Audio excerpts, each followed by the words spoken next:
पिछले कुछ सालों से चुनावों से पहले और नतीजों के बाद ईवीएम पर सवाल उठाए जाते रहे हैं। हारने वाली पार्टियां ईवीएम हैकिंग का दावा करती है। हालांकि चुनाव आयोग का कहना है कि ईवीएम पूरी तरह सुरक्षित है और इसे हैक नहीं किया जा सकता।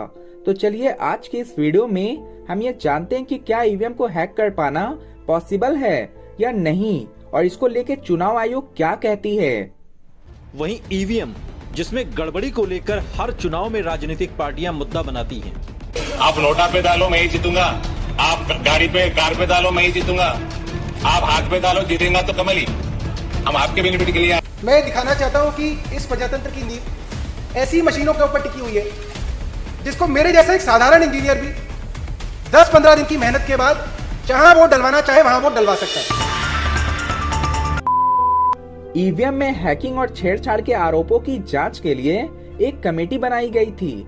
ये कमेटी चुनाव आयोग ने बनाई थी, जिसने मई 2019 में अपनी रिपोर्ट पब्लिश की थी, जिसमें ईवीएम की हैकिंग या उससे छेड़छाड़ क्यों नहीं हो सकती, इसको लेके 2 तर्क दिए गए थे। जिसमें पहला तर्क था कि चुनाव आयोग जिस ईवीएम का इस्तेमाल करती है वो स्टैंड अलोन मशीनें होती हैं, यानी कि उसे ना तो किसी कंप्यूटर से कंट्रोल किया जाता, ना ही इंटरनेट और ना ही किसी नेटवर्क से कनेक्ट किया जाता। ऐसे में उसे हैक कर पाना नामुमकिन है। इसके अलावा ईवीएम में जो सॉफ्टवेयर इस्तेमाल होता है उसे रक्षा मंत्रालय और परमाणु ऊर्जा मंत्रालय से जुड़ी सरकारी कंपनियों के इंजीनियर बनाते हैं, और इसके सॉफ्टवेयर के सोर्स कोड को किसी से भी साझा नहीं किया जाता। सोर्स कोड को सिंपल भाषा में समझे तो इंसानों द्वारा पढ़ने लायक प्रोग्रामिंग भाषा या फिर साधारण टेक्स्ट में लिखे कंप्यूटर प्रोग्राम को ही सोर्स कोड कहते हैं। अब हम दूसरे तर्क के बारे में जानते हैं। भारत में इस्तेमाल होने वाली ईवीएम मशीन की 2 यूनिट होती है, एक कंट्रोलिंग यूनिट और दूसरा बैलेटिंग यूनिट। ये दोनों अलग अलग यूनिट होती है और इन्हें चुनाव के दौरान अलग अलग ही बांटा जाता है, और किसी भी एक यूनिट के साथ छेड़छाड़ होती है तो मशीन काम नहीं करेगी।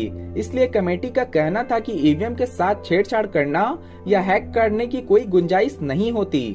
अब हम जानते हैं कि इन मशीनों को कौन और कहां बनाया जाता है, और क्या इसे बनाने वाली कंपनियां इसके साथ छेड़छाड़ कर सकती है। भारत में इस्तेमाल होने वाली ईवीएम को 2 सरकारी कंपनियां बनाती है। पहली कंपनी बेंगलोर स्थित भारत इलेक्ट्रॉनिक्स लिमिटेड और दूसरी कंपनी है हैदराबाद स्थित electronic corporation of India limited.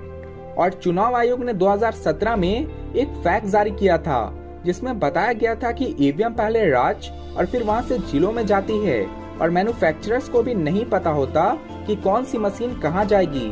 और जब ये नहीं पता होता कि कौन सी मशीन कहां जाएगी तो उम्मीदवार कौन है ये कैसे पता चलेगा।